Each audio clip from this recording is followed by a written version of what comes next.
Вашингтон готовится отправить большой пакет военной помощи Украине. В Тихом океане рухнули 2 военных вертолета Японии, а в Мексике масштабные марихуановые митинги. В эфире «Нехта» самые важные и интересные новости к этому часу. Кремль угрожает США жестким ответом на решение Палаты представителей, которая одобрила военную помощь Украине и изъятие российских активов в пользу Киева. Америке придется за это ответить, и здесь вряд ли будут временные ограничения. Масштабный пожар в одной из севастопольских бухт. Россия заявляет, что перехватила противокорабельную ракету. Киев же анонсировал новый удар по Черноморскому флоту. Лукашенко едва не погиб от топора. Во время субботника на самопровозглашенного замахнулась одна из его пропагандисток. Чтобы если промахнешься, колено не попадет. Всем привет, друзья! Для того, чтобы правда доходила до еще большего количества людей, крайне важна активность и интерес каждого из вас. Лайки, комментарии, подписки и репосты помогают нашим видео оставаться в тренде, а вы и сотни тысяч других пользователей всегда в курсе актуальных и важных событий. Именно о них сейчас и расскажем. Уже во вторник, 23 апреля, Сенат США рассмотрит законопроект о помощи Украине, и если решение будет позитивным, его направят президенту Байдену на подпись. В субботу, после полугодовых разговоров и споров, Палата представителей Конгресса таки одобрила выделение $61 миллиарда на поддержку Украины. Всего законопроект набрал 311 голосов «за». Из них 210 дали демократы и 101 республиканцы. Весь процесс сопровождался бурными дискуссиями. На двухпартийной основе мы победим пропутинских обструкционистов в Конгрессе и сделаем то, что отвечает интересам национальной безопасности Америки. Спикер Палаты представителей США Майк Джонсон, которого лично поблагодарил Зеленский, рассказал, что у этого закона было много критиков из-за его неидеальности. Однако это не повод для того, чтобы не голосовать и дать возможность России победить. Мир дестабилизирован и превратился в пороховую бочку. Это опасное время. 3 наших главных противника – Россия, Иран и Китай – действуют сообща и ведут себя как агрессоры по всему миру. И они являются глобальной угрозой нашему процветанию и нашей безопасности. Их развитие угрожает свободному миру, и это требует лидерства Америки. Если мы сейчас отвернемся, последствия могут быть разрушительными. Итак, сегодня днем Палата представителей начала действовать. А теперь помните, что 80% финансирования Украины пойдет на пополнение запасов американского оружия, наших объектов и наших операций.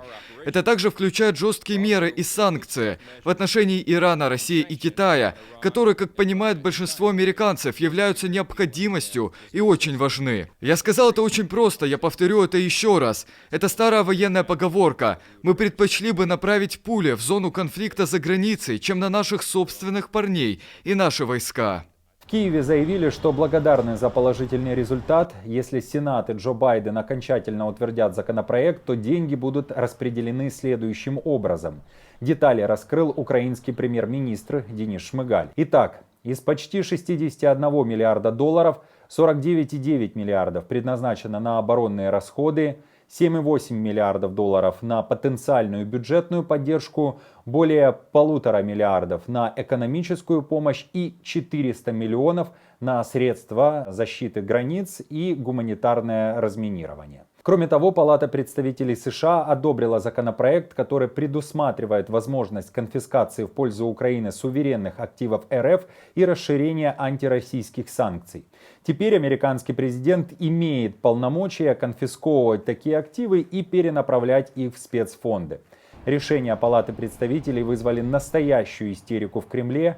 Песков фактически заявил, что Россия продолжит убивать украинцев и приготовит ответный удар для Вашингтона. Это еще больше обогатит Соединенные Штаты Америки, еще больше разорит Украину, сделает больше погибших украинцев по вине киевского режима. Это нанесет непоправимый ущерб имиджу США. Если это действительно так, то Америке придется за это ответить, и здесь вряд ли будут временные ограничения, и делать мы будем это так, как будет наилучшим образом соответствовать нашим интересам. Меньше 7 дней необходимо Пентагону, чтобы доставить часть оружия для ВСУ. Конечно же, если Сенат США утвердит, а Джо Байден подпишет законопроект помощи. Об этом пишет Вашингтон-Пост. Издание уточняет, что сейчас украинским силам обороны крайне необходимы снаряды и ПВО. А еще США рассматривают возможность отправки в Украину дополнительных военных советников. По данным 4 источников издания «Политика», эти советники будут поддерживать логистику и надзор за оружием из США, а также помогать ВСУ в обслуживании вооружения. В течение этого конфликта Министерство обороны пересматривало и корректировало наше присутствие в стране в соответствии с изменениями условий безопасности. В настоящее время мы рассматриваем возможность направления нескольких дополнительных советников для усиления управления оборонного сотрудничества при посольстве. В Севастополе прогремели мощные взрывы. Оккупанты заявляют, что работало ПВО и якобы отразило атаку противокорабельной ракетой со стороны ВСУ. В то же время в сети появилось видео, которое, как утверждается, также снято в Севастополе. Автор ролика говорит, что прилет пришелся по одному из суден, которое расположено в бухте. Где, когда и при каких обстоятельствах снято это видео, пока не ясно. В то же время телеграм-канал «Крымский ветер» сообщает, что, вероятно, была атакована Сухарная бухта. По данным мониторинговой группы «Крымского ветра», за день до удара в этой бухте могли располагаться большие десантные корабли. ВМС Украины тем временем прокомментировали взрывы осторожно, заявив, что такие атаки по военным объектам во время на оккупированном Крыму не последние. В Тихий океан рухнули 2 японских военных вертолета. На борту находилось по 4 человека. Что именно произошло в небе, не ясно. Известно, что связь с многоцелевыми вертолетами пропала во время ночных противолодочных учений. По словам представителей оборонного ведомства, в учениях участвовали только военно-морские силы Японии, и они не были частью многонациональных учений. Никаких иностранных самолетов или военных кораблей в этом районе также не было. На момент записи видео было известно о том, что проводится поисково-спасательная операция. В предположительную зону падения отправлены 8 военных кораблей и 5 самолетов. Уже найдены фрагменты вертолета, также обнаружен один из членов экипажа. 7 из 8 человек, находившихся на борту 2 вертолетов, числятся пропавшими без вести. Морские силы в настоящее время занимаются поиском. Обнаружены части вертолета, они точно разбились. Лукашенко едва ли не получил обухом топора по голове во время республиканского субботника, а посягнула на жизнь 69-летнего нелегитимного одна из его пропагандисток. Эти кадры могли бы стать историческими, однако Лукашенко хватило сил сбалансировать, устоять на своих 2 и уклониться от удара. Больше своей жизнью не рисковал и старался не подходить ближе к тем, кто был с топором. Буквально в январе этого года самопровозглашенный уже получал травму, когда колол дрова. Тогда он говорил, что ему на ногу упала 80-килограммовая колода. В целом же диктатор явно бы предпочел остаться дома на диване, нежели месить грязь. Он то и дело, что раздраженно раздавал команды и передвигался с большой осторожностью, очевидно, боясь завалиться на бок. На кадрах, снятых пропагандистами, можно увидеть, как Лукашенко вместо костылей и трости использует то лопату, то топоры. И в эту вот трещину, вот, ты должна, ты туда смотришь, видишь, не такое простое, вот оно треснуло. Кажется. Да. Это кажется, ты взяла, думала, ну, как получится, если учили. Ну, сильнее надо. Хорошо, но сильнее. В Китае в преддверии 75-й годовщины создания военно-морского флота всем желающим разрешили подняться на борт 4 военных кораблей. В частности, двери открытых дверей были на 2 эсминцах. Помимо этого, в КНР заявили, что очень переживают из-за военных учений, которые проводят США совместно с Филиппинами. Пекин заявляет, что они хотят снизить напряженность в регионе.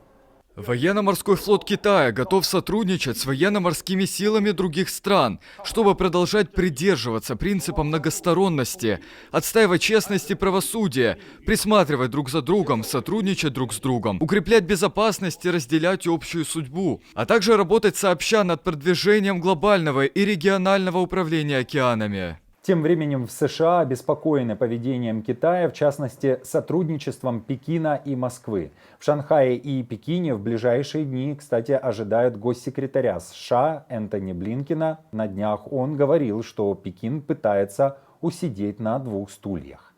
Когда дело доходит до российской оборонно-промышленной базы, основной вклад в это на данный момент вносит Китай. Мы видим, как Китай делится станками, полупроводниками и другими товарами двойного назначения, которые помогли России восстановить военно-промышленную базу. Китай не может иметь и то, и другое. Он не может себе этого позволить. Вы хотите иметь позитивные дружественные отношения со странами Европы, и в то же время вы подпитываете самую большую угрозу европейской безопасности со времен окончания Холодной войны. Марихуановый протест прошел в столице Мексики. Любители покурить задымили улицы Мехико и требовали от властей полной легализации каннабиса, а также четкого механизма, кто, как, где и в каких количествах может употреблять марихуану. Рейтер сообщает, что в Мексике марихуана находится в серой зоне закона, и большая часть ее производства по-прежнему связана с преступными организациями. На митинге все были расслаблены, не агрессивны, а наоборот улыбчивы. Активисты акцентировали внимание на медицинских свойствах марихуаны.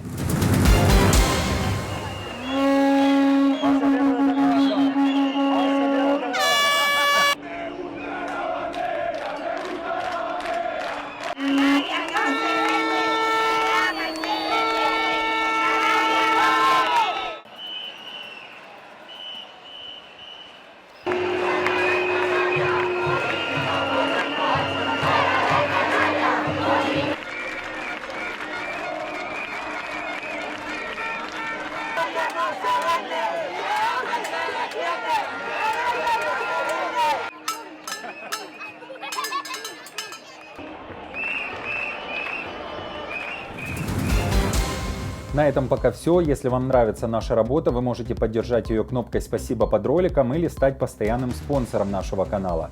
А мы с командой продолжаем следить за самыми важными новостями. Оперативную информацию от Нехта ищите в телеграм-каналах или на платформе X. Спасибо за доверие и то, что остаетесь с нами. До новых встреч и хороших вам новостей.